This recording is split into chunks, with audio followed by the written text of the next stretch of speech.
আপনারা জানেন যে আজকে খুবই কনসেনসাস কমিশনের সাথে পলিটিক্যাল পার্টিগুলোর আজকে খুবই একটা গুরুত্বপূর্ণ পর্ব শুরু হলো এবং আশা করছি যে আগামী 12 কার্যদিবসে এই অনেকগুলো এই ক্রুশিয়াল যে টক্সটা এটা কমপ্লিট হওয়ার আশা করছি আমরা, এবং আমরা আশা করছি যে আগামী মাসে এটার একটা এই যে জুলাই চার্টারটা এটা গৃহীত হবে। আর জামাত ইসলামীর সাথে আমাদের কথা হয়েছে, আমরা আশা করছি কালকে তারা এই টক্সে জয়েন করবে। বাংলাদেশের প্রথম ইমিউনিটি বুস্টার সমৃদ্ধ ফ্যান্টাস্টিক হ্যাপি এনার্জি বিস্কিট। আমরা কালকে আপনারা দেখেছেন যে আমরা একটা প্রেস রিলিজ দিয়েছি, সেখানে স্পষ্টভাবে বলা আছে এবং আগেও বলা আছে যে এটা জুলাই মাসের মধ্যে হবে। আমি তো বললাম যে আগামীকাল আমরা আশা করছি যে জামাত ইসলামী আগামীকাল জয়েন করবে, তাদের সাথে আমাদের কথা হয়েছে।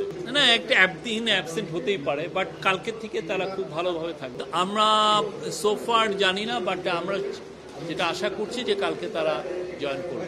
আমরা মনে করি আমরা সর্বোচ্চ নিউট্রালিটি মেনটেন করছি, আমরা সবার কথা শুনছি।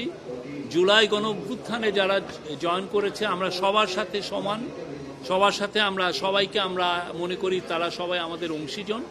তো আমার মনে হয় না যে এটা মানে সত্য। আমরা আমাদের সর্বোচ্চ নিউট্রালিটি রাখি।